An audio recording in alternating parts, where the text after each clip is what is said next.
Hi again, guys. Welcome to the It's Not Rocket Science 5 questions over coffee. I've got my coffee with me at the moment. Here it is. And I'm here with Jill Maidment, who I hope also has a cup of coffee. Wonderful. Good to see you, Jill.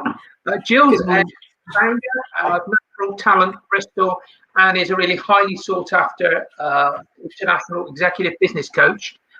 She's been delivering career transition and outplacement support and resilient coaches for a number of years. I won't say how many, Jill, just let's say it's good experience. She's worked in partnership with leadership teams and with global brands and large public sector organizations. And today we're going to be having a large, wide-ranging discussion around some of those issues that are affecting behavioral change and executive management, with tools that help them to cope with the key issues in today's world. So, Jill, welcome to It's Not Rocket Science 5 questions over coffee, if I can get my words in. It's Monday morning after all. So, good morning, Stuart. Thank you. Yes, and I was going to say, it's Monday morning. It's Monday morning, and I've only just started drinking my coffee. So, look, before we leap into this, what's the biggest challenge your clients face in today's world? Good question. Thanks, Stuart, and hi, everybody. I would say it's how to lead and manage change, and that was even pre-COVID. So, one of the most downloaded blogs that I've written over the last 18 years is about how to lead and manage change. And of course, change is constant. But of course, what happened last year was we saw a major digital transformation happen overnight due to COVID. Whereas normally digital transformation projects would be planned for years quite often and implemented over a matter of years. It was almost instant. So a lot of companies obviously struggled to get remote workers up and running successfully. So I would say the key issue, definitely, how to lead, how to manage change, uncertainty, pressure, cope with all the setbacks, the real unprecedented times. I know that's an overused expression at the moment, but it really is. And how to kind of motivate your teams, manage them, lead them, inspire them when people are working out of their kitchens quite often, their spare rooms, etc. They were juggling homeschooling up until recently. So that, I'd say, is the major issue of the. And I think you're absolutely right. Those digital transformations have been accelerated to the point of breakneck speed, haven't you? I know one of my clients went from in March last year having no website presence at all to having an e-commerce website, which basically kept his business going when it came to the lockdown just before Christmas. He would not have a business today if in the space of 3 or 4 months he hadn't got a website launched and learned everything there was to learn about not only websites, but how to position your product online, how to go about, making sure that you have that in front of the public. And that, was a tremendous learning curve, but I suspect he didn't actually want to have to put himself through in March of 2020. So there've been a lot of those going on, haven't there? Absolutely, completely, Stuart. And also people have just had to adapt. I mean, Darwin says it's the survival of the species. It's all about those that adapt, that are strongest, those that can adapt as opposed to the strongest that survive. Yeah, agreed. Had to put ourselves out of our comfort zone. I'm fortunate I've been working from home off and on for many, many years. So it was just almost business as usual for me because I've worked with global clients for many years. So absorbing and adapting to it was fairly straightforward for me. But I know for a lot of people, it's been a real challenge. Yeah, absolutely. For those working at home, but obviously leaders and managers trying to, as I say, manage them, lead them remotely as well. Big challenge. Yeah, absolutely. Well, so talking about that, what are those sort of common mistakes that people make when they try to solve that problems without help and doing it as quickly as you've just outlined?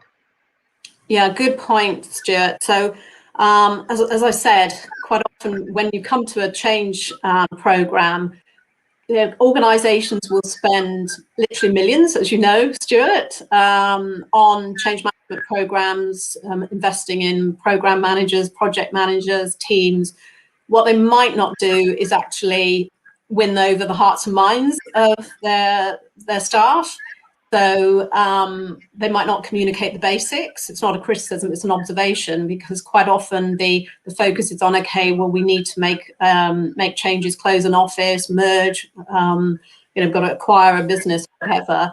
And sometimes it is that lack of communication. How is it actually going to affect the staff? That's one of the key issues. And obviously it's staff health and wellbeing is really, really key. And even before COVID, we saw there was a mental health crisis in the UK in particular. So that's been exacerbated by COVID. All the kind of issues have intensified. People have gone through some real awful sort of situations, etc. So often companies will try to do too much too soon. They won't bring team members with them. So it's always crucial really to explain right up front the reason why there's going to be these changes, and whether that's redundancies, unfortunately, or site closures, etc., or merger and acquisition, and try and bring people with you basically, and obviously offer some kind of outplacement support if redundancies are being made, or stress management training, resilience coaching to support them, so that they then are on board. Obviously, it's still, fairly major negative impact on a lot of people, but otherwise you get that unfortunate drop in productivity, engagement, obviously profit. You can lose customer satisfaction suffers, and obviously profit, as I said, can suffer as well, as and brand reputation. No, it is something that I think so often people don't think properly through, isn't it? And it is an impact that has wide-ranging implications on just about everything that somebody's doing, any part of the business. And people very often look at it and go, well, this will be nice and simple. It's just a simple. And it never is just a simple whatever, is it? It's always much more complicated, with many more moving parts, and people wondering why they got themselves to the stage where, this no longer quite works. I do remember the sort of thing that my father had in his office for a long while, a poster picture, which was, when you're up to your backside in alligators, you forget that you started out just wanting to drain the swamp a bit. And that's kind of the message, isn't it? You start out with what you think is just a very simple job, and then you find yourself fighting off something else, wondering, how did that come about? And it's that unexpected, unthought for consequence of what you started out doing. Yes, exactly. It's what we all face every day. So what's the sort of valuable free resource that you can direct our audience to at the moment that's going to further help them with that sort of problem? Well, I actually found out by accident when I was doing some research for a blog, and I love those lovely accidental happenings. I think those happenings are brilliant. It's the accidents of this world that produce the most value. Well, I was Googling research for how to lead and manage through change and uncertainty and pressure, and I suddenly realized I was actually reading my own blog, and that's when I realized that it was being downloaded literally every day by large organizations, which was insightful. So on the back of that, I've been commissioned to record some audiobooks, some short audiobooks, some audio talks. So what I would say is, if you follow me on LinkedIn, Jill at Natural Talent, or you look at the website, which is scrolling very impressively, I can see at the bottom of the screen, www.natural-talent.com. Follow me on Twitter as well, which is at naturaltalent1, and look out for the link to the audio talk coming up. I've also been, interestingly, it's been taking me a few years. I started a book on resilience quite a while back, but I've been commissioned to write an ebook on how to develop your resilience skills and how to kind of cope with change and challenges. So all even more relevant.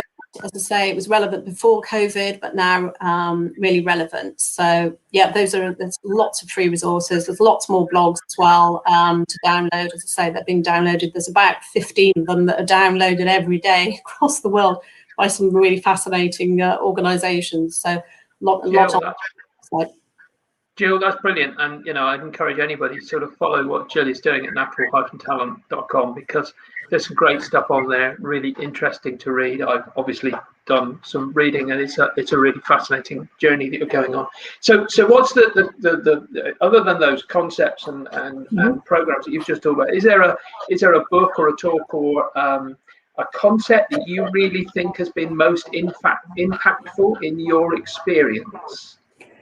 Yeah, another good question, Stuart. Thank you. I would say the Kubler-Ross change curve. So I many years. I think you're probably all familiar with it. If not, Google it. It's really very, very useful. And I've always used it in change management programs, but also executive coaching, resilience coaching, outplacement coaching, because it basically explains how we tend to react to change. So change quite often can be sudden, you know, COVID, for example, a lockdown. And once I started talking through with clients, that you do realise what you're doing and what you're going through, and show them that visual representation of the curve and where they were, and ask them, where are you, where's the organisation as well. They were like, aha, quite a few aha breakthrough light bulb moments. And I said, okay, I can see I'm angry, I'm blaming everybody, I'm resisting it, I'm not happy whatsoever. And they realised that obviously the more you can look at options, which a lot of people didn't have options, like you say, your client you mentioned that didn't have a website, he's suddenly out of his comfort zone and had to embrace change pretty quickly. But the quicker you can actually accept and embrace change, make some decisions, problem solve, say, look at all the options, you can then move on, start to move on, reach that acceptance stage where you think, okay, I can't do anything else about this. You know, it's outside my control. So control what you can control and then move on. And most people, especially people who've been made redundant, unfortunately, will actually end up in a better place than they were at the beginning and think, do you know what? This has been life-changing, very painful, but that's the most rewarding thing for outplacement and resilience coaching. And isn't it a shame that we don't know the end when we begin these journeys, isn't it? Because that would make it so much easier to get through. But you're right. You go through a change and you're just thinking of all the bad, the dreadful things that are going to happen. And so often it is so much more positive at the end as you realise you've taken control of a situation that you were not in control of, or you were forced out of your comfort zone, and you needed to be forced out of your comfort zone because the comfort zone, once again, another one of those great stories, the frog that's sitting in a bath of warm water that's getting hotter, and you don't realize it's getting warmer. You have to get out of the water, but you just feel comfortable. So why would you bother? So much needs to be pushed upon us. Yeah, definitely. Even though it's been horrific, obviously, and as I say, I've come across some awful stories, but I do try and reassure people. I talk them through the change curve, as I say, but also, as you know, it's like the grief curve as well. If people are sadly with bereavement, talking them through the stages as well, and it's been really, really helpful. So that's my one thing that I tend to talk about a lot. So quite right. So an interesting and wide-ranging discussion, but I'm going to have to ask you that one question that I probably should have asked you that I haven't, Jill. Is there one question you think I should have asked you that really would have delivered great value to the audience? Another great question. Thank you, Stuart. Well, as you know, I'm working predominantly as an executive business coach and mentor, so I work a lot with global CEOs and their teams. So they always want something quick. It's usually, Jill, just tell me the 2 nuggets, or the give me the golden nugget, as it were. Give me the quick and easy tools, tips, tricks, techniques. So possibly that could be a question. And I guess in terms of leading and managing change, as I've already mentioned, explain why you're doing something before the what and the how you're going to do it, so people can understand. You can take them through on the journey. Be authentic, obviously compassionate, communicate more than you normally do, all those kind of bits of advice. I've probably given more than 2 or 3 nuggets there, but more than happy to do so. We could talk about it all day.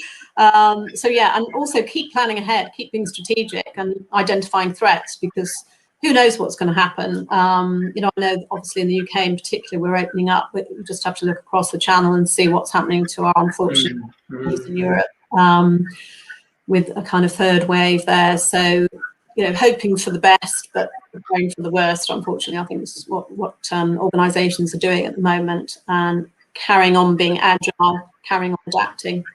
So, but otherwise, great questions. Thank you, Stuart. Really good. No problem, Jill. I've thoroughly appreciated you spending some time with us today and talking about some of those important concepts. Listen, we do these pretty much every week, but Jill's a very busy and experienced author and speaker on these things. I really wanted to get her on today. Make sure you're following Jill on www.natural-talent.com. Jill, as soon as those ebooks become available, we'll make sure, if you can keep in touch with us, we'll get that out to the audience and let them know that those are available. Get even more downloads and hit your website even harder with all of that sort of thing. So please let us know. Look, if all I can say at this stage is thank you very much for the time that you've spent with us, Jill. If you want to stay in touch with what we're doing here on the It's Not Rocket Science podcast, subscribe at https://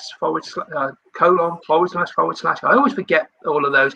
Anyway, it's tca.fyi/subscribe. Then you'll get an email about what the upcoming videos are, when you can join them, and make sure that you're on live to be able to see these and, if necessary, interact and ask questions. So, Jill, thank you very much indeed for spending a few minutes with us today.